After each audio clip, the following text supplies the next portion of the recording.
Florida halts VGK's three-game win streak in low-scoring 2-1 affair.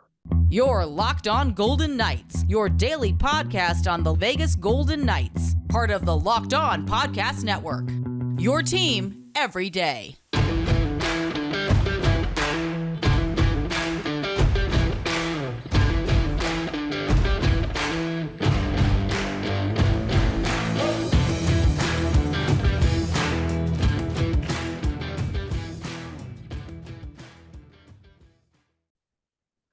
Hi again, everyone. Tony Cardasco along with Chris Golick. We come to you from Las Vegas each and every day. You can find us on Twitter at Locked On VGK, at Tony Dasco, at TD Chris G. Locked On Golden Knights is the place to be on YouTube, and please subscribe. We're brought to you today by FanDuel. Now is the perfect time to download America's #1 sportsbook. Well, Chris, the Golden Knights started off this 5-game road journey in South Florida last night with a loss to the Florida Panthers. Sergei Bobrovsky, pretty much the story. It was a good goaltender battle, and Bobrovsky stopped 31 Golden Knights shots en route to that 2-1 Florida win. Bobrovsky actually last night in the third period, he stopped 10 of those shots. VGK gave a good effort late, but once again, it was a slow start for the Vegas Golden Knights. Yeah, I just watching the game, you're like, okay, like just kind of waiting for the light to go on. VGK was not up for this one. That's the first thing we can confidently say. And I was outside watching with my neighbor for a little bit on the phone, like, okay, they got some chances here. Eventually, we're going to get better. And then now we're not, things aren't getting better. And then you just smelled that first goal coming. And sure enough, that's, Aiden Hill never saw it, but man, the saves he was making just all throughout the night. I mean, Aiden Hill is really stepping up and wanting the net right now. I mean, you got a couple things happening with Aiden Hill. The internal competition, which obviously is, VGK did that for a reason to push him a little bit and also just have some additional goaltending depth. And Aiden Hill's also playing to get paid because he's going to be a free agent next season, I believe. So, if he can make a lasting impression, he can do a little better than $2.5 million next year. But weird game, not that great of a game. That Eastern Conference just muddied up neutral zone, and VGK couldn't find a way to crack that egg last night. And we spoke about Alexander Barkov on yesterday's show. Both he and Ryan Lomberg, they netted goals for Florida in that game last night. Back to Hill, spectacular game, stopping 40 shots on goal. And my concern again is if he's stopping 40, 45, 47 shots per night with a barrage, how much longer could that last before he actually does cave in? It's a lot of shots to face in a game. And they feel like they're high-quality shots, too. This isn't last year's VGK Pete DeBoer team just flinging pucks from, the sides of the blue line in front of the penalty box or in front of the benches, just hoping to get lucky. They're high-quality shots, and it's definitely a lot of work. And Aiden Hill, I believe, has now surpassed his most games started in a regular season, either with last night's or even the night before. And all the shots coming, there's a concern, but like Logan Thompson, we have to give Aiden Hill credit for answering the bell. He's done everything asked of him and more. There's been a couple flubs where he doesn't do as well playing the puck. And you saw the difference last night. Like, it's something we never really looked at until Jonathan Quick comes in. And Jonathan Quick, bad pun coming, once he gets that puck, it's gone quickly. Like, it is gone the second it's on its stick. And you can tell in the game on Sunday that some of the players were not ready for it, but he put the puck for the most part in really good places. And Aiden Hill seemed fine last night playing the puck. I want to be clear about that. We're not knocking him this morning. He didn't seem like he turned the puck over or anything like that. And, all credit to Aiden Hill for giving the VGK a chance, which is what you ask of a goalie and really nothing more, to be honest. Full disclosure. Okay, so I did not watch the game last night. I missed watching the VGK game. So yesterday morning, it's a little after 10 o'clock. I just have to tell it's story time. I like it. Segment one, off the rail. Yeah, of course. So I'm just sitting in my boxers and putting together a proposal. I know, TMI, way too much TMI. And I'm putting together a proposal. I'm in my boxers now. For a proposed client. And so, okay, I'm sitting there and typing, and I get a text, hey, please call me. I'm at this number. Okay, dial it. Okay. Hi, what's going on? Hey, Tony, we're just wondering what you're up to. Sitting here in my boxers, typing up a proposal after 10 o'clock. Hey, last minute, we need a sideline reporter for the Big West Conference tournament. That's great news. What happened? So the woman that was supposed to do it, her daughter got sick. She's a single parent. And so, yes, very sad. And so they said, yeah, can you do the games today? Sure, I'll clear stuff off of my schedule. It's cool, right? Good payday, right? All that. So what time do you need me there? Well, first game starts at 12 noon.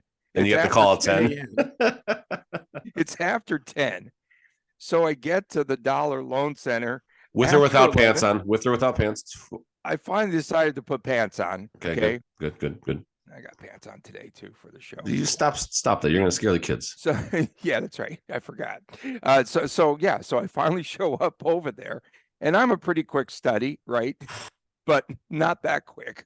And so I actually did 4 games yesterday, and then I'm going to do another 4 games today as the sideline reporter on ESPN Plus. But that was a ton of fun, and thus I'm lagging a little bit. I'm not going to lie, but I have to give full disclosure because we're always honest with people. I did not watch the game. I watched all the highlights when I got home.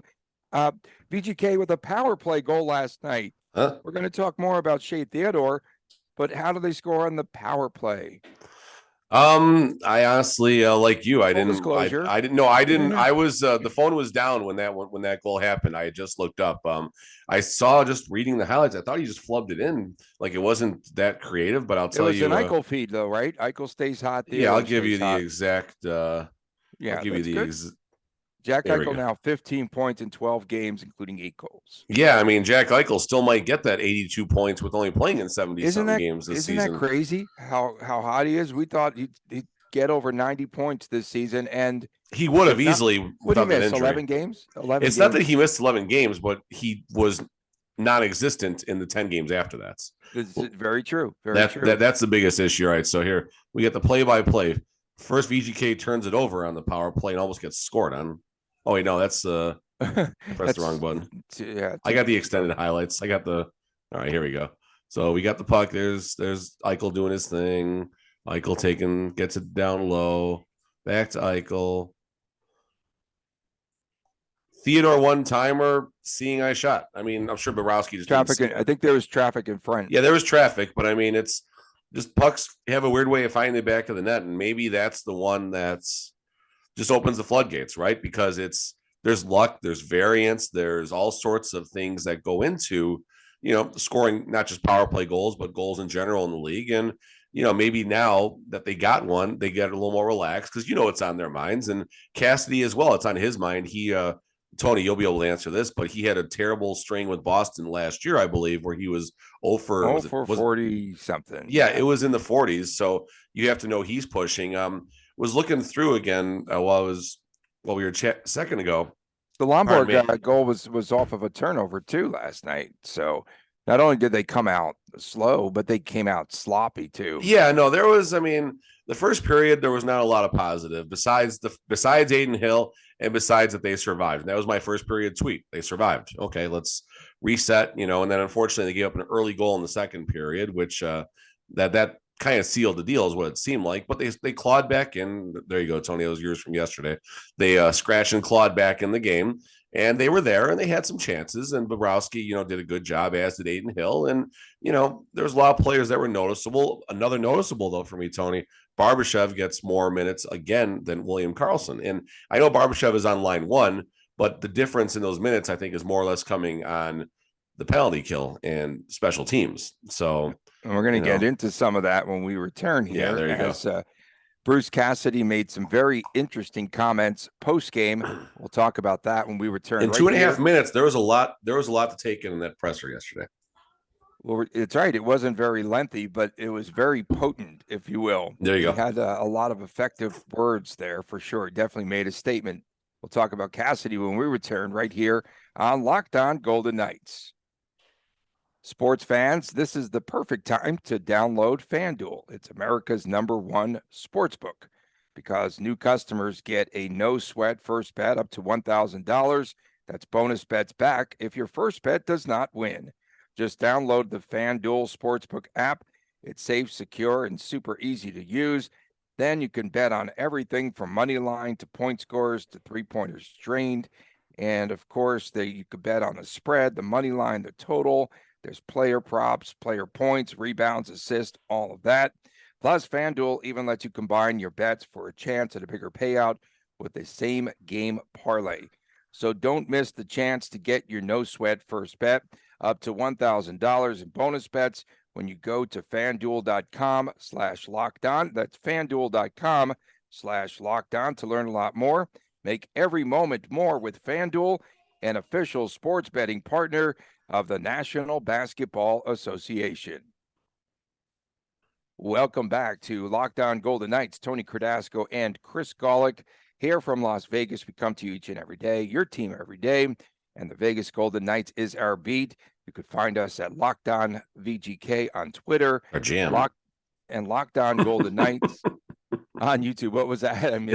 You said it's our beat. I said it's our jam. It is our jam. It is our jam. And Bruce Cassidy had a jam last night. The swayometer was off the charts. Zig Fracassi from Sirius XM tweets me out.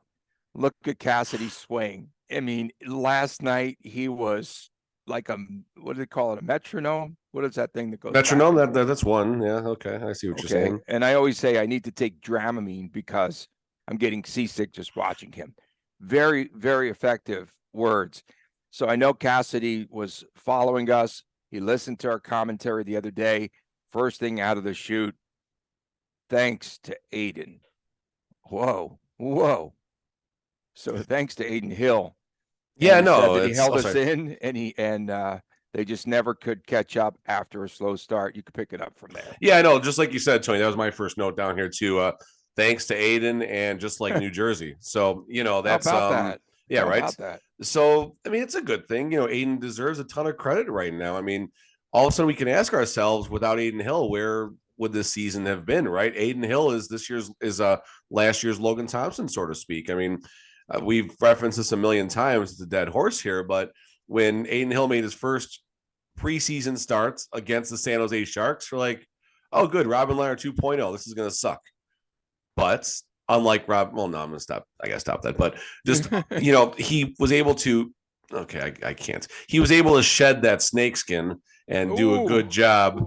It was too easy. It was there. He was able to shed that snakeskin and did a really serviceable job his first start, or even his next preseason start. We're like, okay, this isn't bad, right? And then he's getting his starts throughout the season. Everything's working out well. And, I don't know what options would have existed outside of Aiden Hill if they would have given Patera shots or, any of the other goalies at the time that were on the market. But, good job. I mean, this is, again, Kelly McCrimmon, George McPhee, the scouts, whoever. I mean, Aiden Hill, that was our first offseason signing, if I'm not mistaken, right? I could be wrong. I thought they got Aiden Hill pretty quick in the offseason. Yeah. So there was a reason they were targeting him, and, good job finding him. And Cassidy's finally starting to come around. Okay, so the big comments post-game, he talked about prolonged inactivity of some players. What a terminology, huh? What a terminology. He hit it right on the head, though. Come on now. Prolonged inactivity on their score sheets.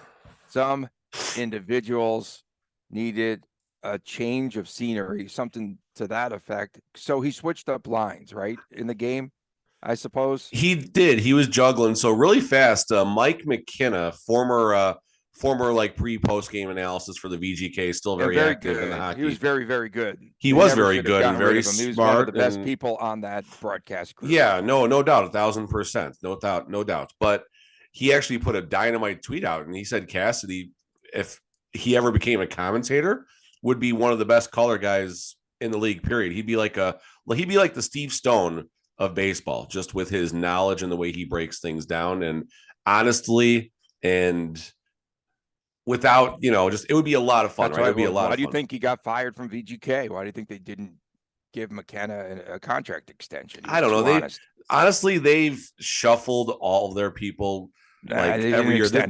It's the sixth year. They're already on their their third person that does like the in-game stuff. Ashley, Rink, there was yeah. Stormy, and then Allie before that. All great. And Stormy is doing wonderful here in Vegas for herself, plus Yeah. ESPN. And Allie's super, very good. Yeah, Very no, good she's at what awesome. she She's with does, and Anaheim she's now. with Anaheim. Yes. Yeah.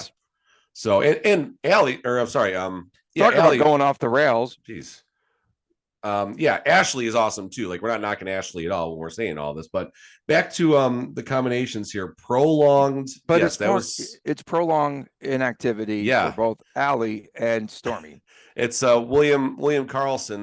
You better start scoring, is what he said right there. Call that what it is. Okay. Riley Smith has been noticeable. I said it first. It's fine, Tony. It's all good. But it needs to be acknowledged. It's 15 games without a goal. Yes. Okay. And I just wonder if there's some back and forth about Carlson with the ownership, because again, that is their pet. There's no denying that. Sure, there's up and back. It's like, you stuck me with this $5 million guy who should be a line 3 or a line 4 in other places that don't have a checking line. Call it what it is. It's fine. It's okay. I can definitely admit that. And I was hoping William Carlson's offensive game would come around.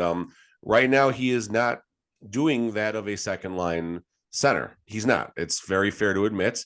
The defensive side is good, and it's a very interesting dynamic having a player like that on line 2 to shut down some of the other players' top players, some of the other team's top players, pardon me there. But at the end of the day, your second group over the boards is Carlson, Smith, and Amadio. That, in my opinion, does not ring fear into the opponents. Like, okay, we got to watch. Here's what we got. No, all they're going to do is, Riley Smith, you're hoping to get some breakaway or a one-timer. William Carlson, you're hoping he falls in the net and scores. And Amadio is doing a good job, but Amadio is the best player, most consistent on that line currently. He really is. But he's also not necessarily. That line as a whole, as a unit, isn't doing well. Remember, I said the big matchup last night would be the line 2s, in that game against the Tkachuk line. Tkachuk got hurt, actually blocked the puck, I saw, and then he came back in later on. But a lot of passengers, you think, right now, currently? Yeah, passenger lingo, but. Listen, we can just scrub through really fast here what's working and what's not working on the top 12. Line 1's working. Line 3 is serviceable and been doing really well. Unfortunately, Carrier going down really hurts that line 3, which has been very good once they put Stevie, Kessel, and Carrier together. Who had that on their bingo card along with everything else crazy that's happening? And line 4 has been great all year, whether it's been Carrier down there or the new line of now we got Howden, Bluger, and Coley doing his thing. And Nick Waugh, they're missing him. And I don't know how highly Cassidy thinks of him, to be honest, because like the second Bluger entered, it was line 4 center. This is our guy. He calls him Booger. When Teddy Bluger had an assist in the game on Saturday nights, and I thought it was Freddie Cougar that Bruce Cusick, PA Bruce, called. That's what it sounded like from the back of 217 in the nosebleeds.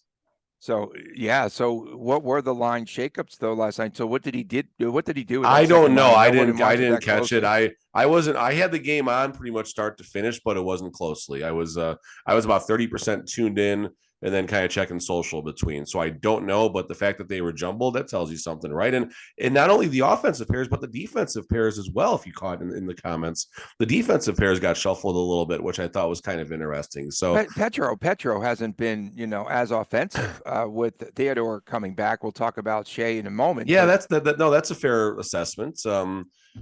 Keep yapping. Let me find something about Pietrangelo his last 5 games here. The power play, according to Cassidy too, that was the most chances. He said that they played the best on the power play. They broke through with that one goal since the San Jose game. So he pointed to that. And also he said that Stevenson had some pretty good chances later on in the game. But what is the reasoning, Chris, for these slow starts? This is something in VGK's DNA over the past 3 seasons now. Well, it's all fair. With DeBoer, I think, I felt that Gallant got them fired up at the start of games. Okay.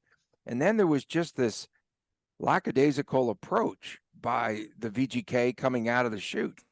And last year, sometimes that approach lasted throughout games. And eventually, I think that's what might have cost, and a variety of other things, cost Pete DeBoer his job here in Las Vegas.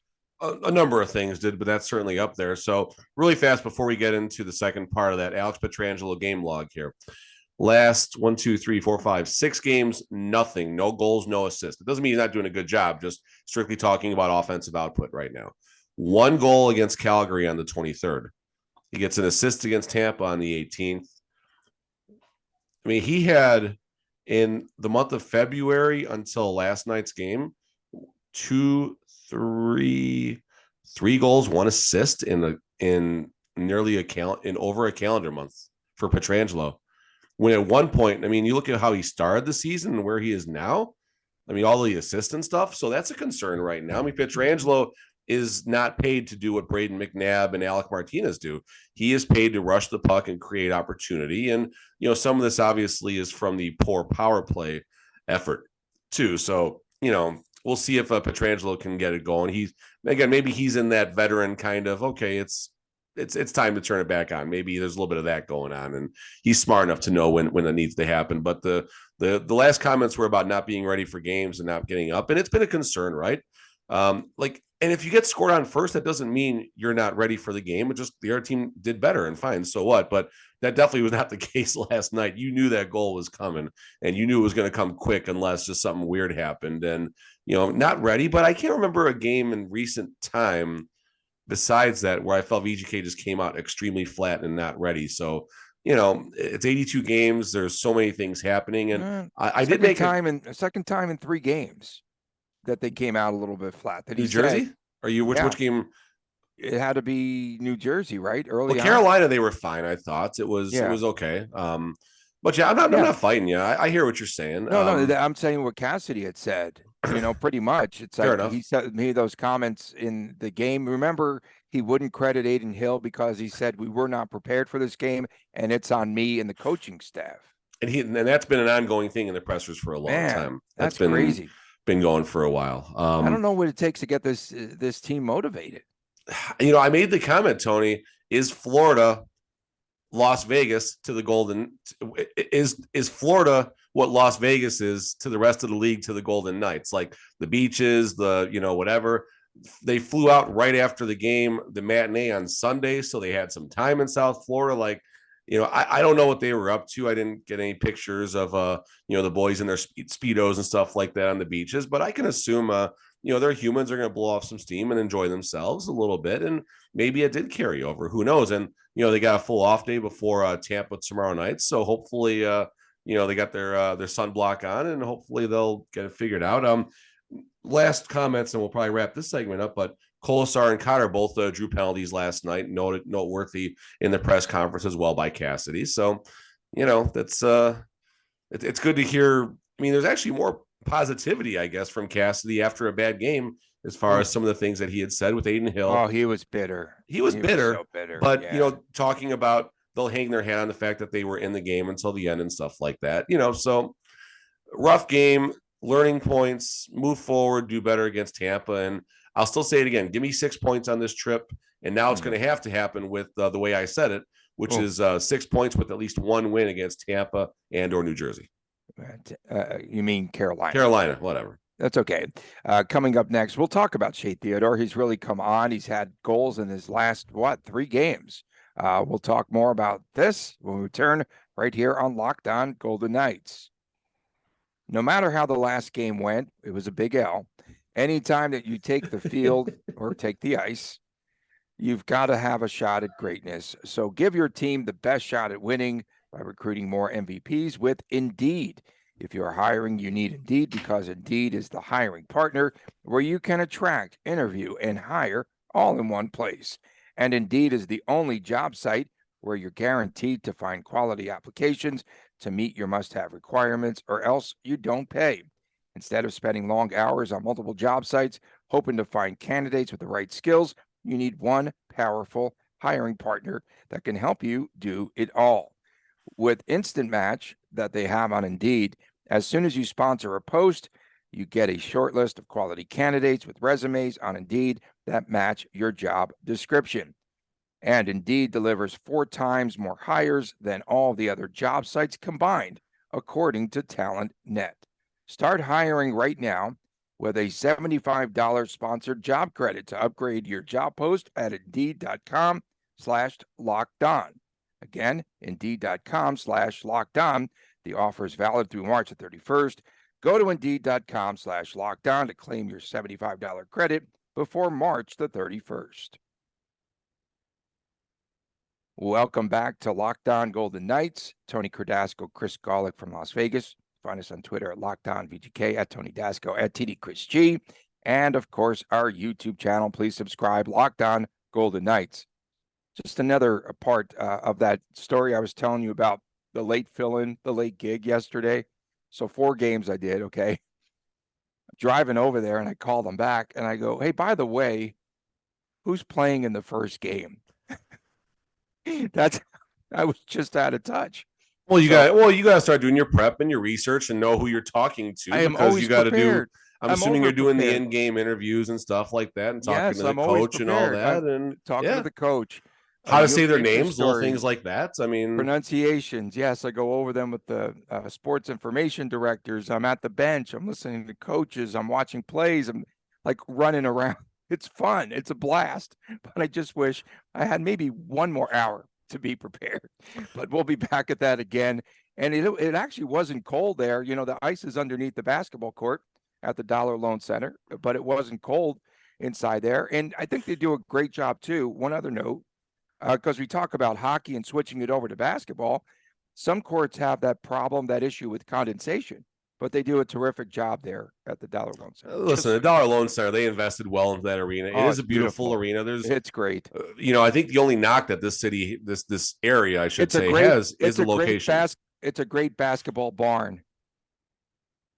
Okay, I'm with you. You don't like the location? No, I love the location. It's 10 minutes from my house. But I think if there's one thing that if you were to survey everyone that's a Vegas Golden Knights fan that has interest in HSK, I actually think location is the first thing that's going to come up for the concern. That's all. Shea Theodore, 35 points, 8 goals in 44 games is all he's played. He's been terrific since he came back from injury. And since the All-Star break, 4 goals, 9 assists now, I think, for 13 big points. And that's also in 13 games, too. I just did that math, too. 13 games, 13 points. Yeah, 4 goals, 9. Oh, that is 13. Wow. Right, but 13 games also is what I'm saying. He's a point per game. Games. He's a point per game since the All-Star break. I mean, he's just been tremendous. And had the shootout win 3 games in a row. He scored a goal.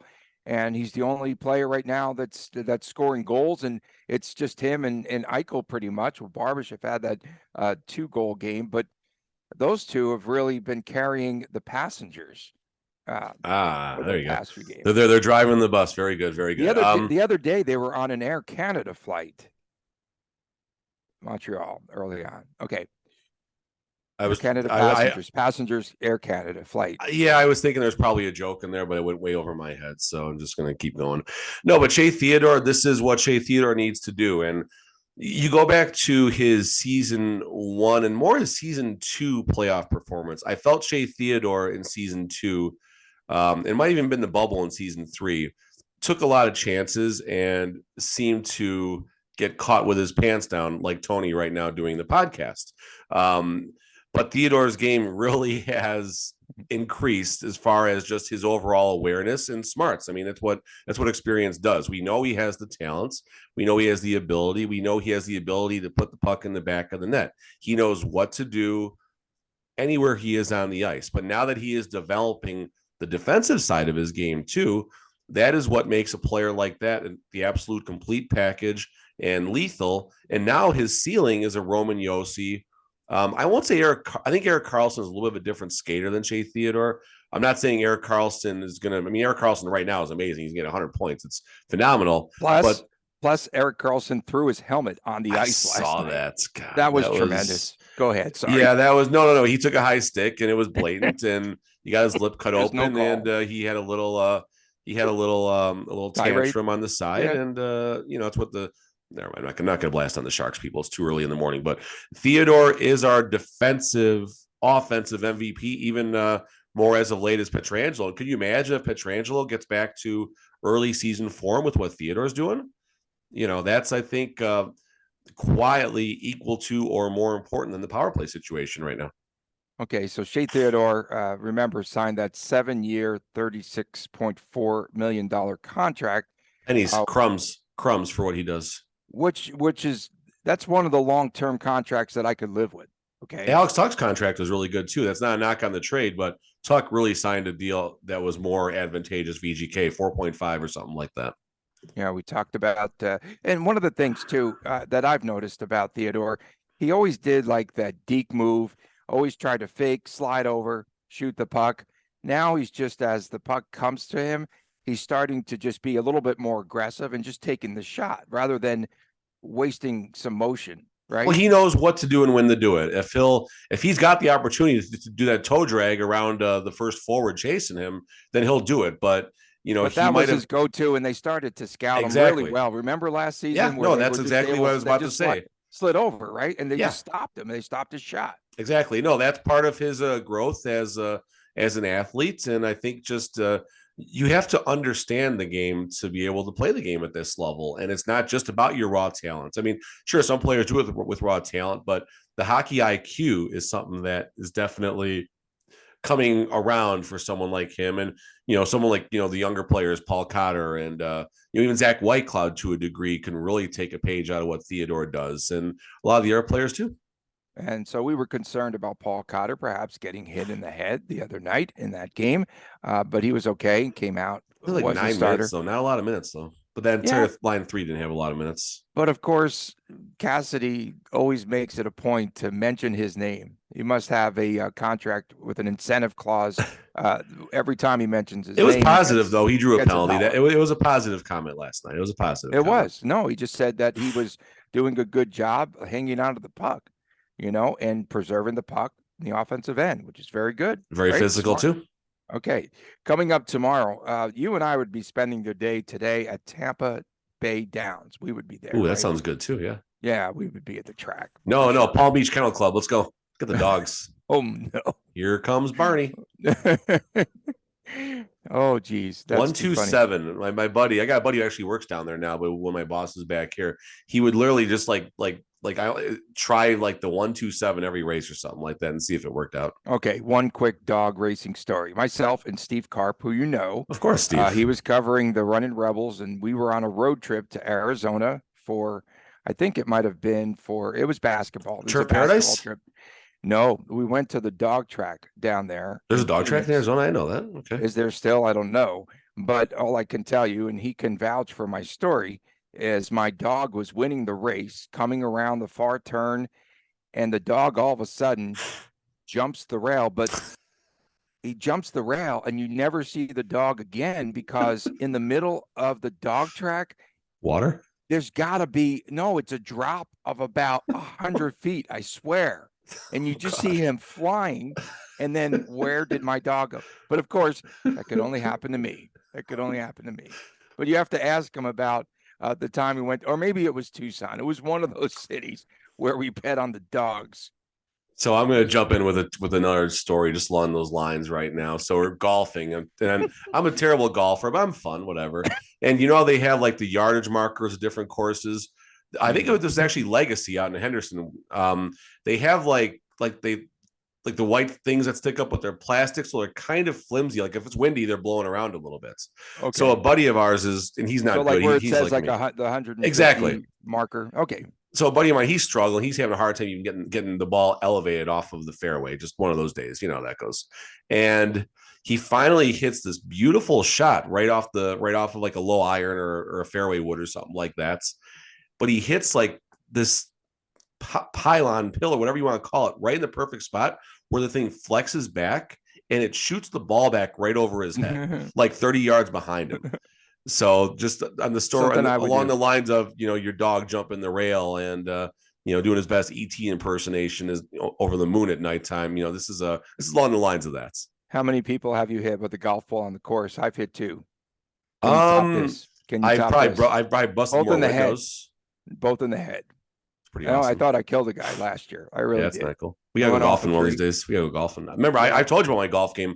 We need to have our golf invitational, Locked On Golf Invitational. Ooh, that sounds fun. Let's do it. I line up way left and I skyrocket the ball over the houses on the left side of the fairway. And don't worry, that sucker's gonna come right down back in the middle of the fairway. I promise. It'll take a second. On one shot, I hit about 6 or 7 houses. You just could hear go boom, boom, boom, boom, boom. I was like, I was hoping it would come back onto the course, but we appreciate everyone tuning in. Yeah, let's go home. Let's go home. For my man, Chris Golick. I about 4 minutes of VGK talk and 28 minutes of storytellers by Golick and Cordasco. It's perfect. Perfect. That's it. Coming up, of course, our season premiere of Storytellers. We're going to do something like that. VH1's going to sue soon. us now. Great. Good job, Tony. Thanks, Chris Golick. Have a great day. I'm Tony Cordasco. We'll see you tomorrow right here on Locked On Golden Knights.